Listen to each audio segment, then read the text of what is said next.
مشتته، بتحسي ان انت بتبذلي مجهود كبير قوي عشان تركزي في الحاجه اللي معاكي وعشان توصلي للنتيجه النهائيه بتاعتها. لو عايزه تتعلمي اكتر how to focus more، النهارده هناخد تيب نمبر 3، وفي كان 2 ريلز قبل كده فيهم تيب 1 وتيب 2، ازاي اقلل الديستراكشنز او ازاي اقلل مصادر التشتت في حياتي. فاول حاجه هنحدد ايه هي اصلا مصادر التشتت، لان كل واحد فينا بيبقى له مصادر تشتت غير التاني.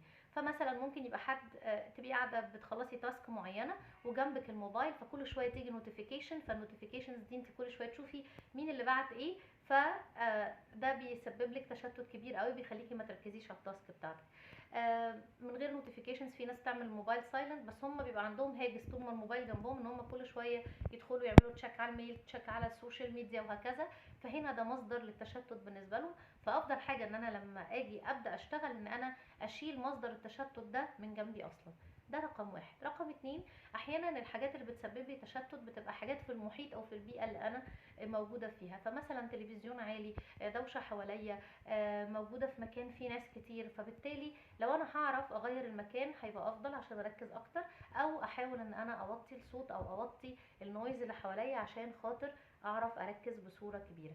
فتاني حاجه دي واحده من مصادر التشتت. فتاني مهم قوي اول خطوه ان انا احدد ايه هي مصادر التشتت اللي في حياتي. طيب رقم 3، الاشخاص سبب التشتت او مصدر التشتت. احيانا بيبقى في حياتنا ناس ممكن اشاركهم افكاري خططي، وبدل ما يساعدوني بصوره كبيره ان انا اركز على اهدافي وان انا امشي الطريق للاخر عشان احققها، ممكن طبعا ممكن يبقى بحسن نيه جدا ان هم يدوني افكار او بدائل كتير، فبدل ما يساعدوني ان انا اركز بيبتدوا يشتتوا افكاري بصوره اكبر. فلو انا باخد قرار ومحتاجه ان انا اركز وحاسه ان انا مشتته، يا ريت الاشخاص اللي انا بحس ان هم بيشتتوني اكتر ان انا ما الجا لهمش وما شاركش افكاري معاهم عشان اساعد نفسي ان انا احقق الهدف.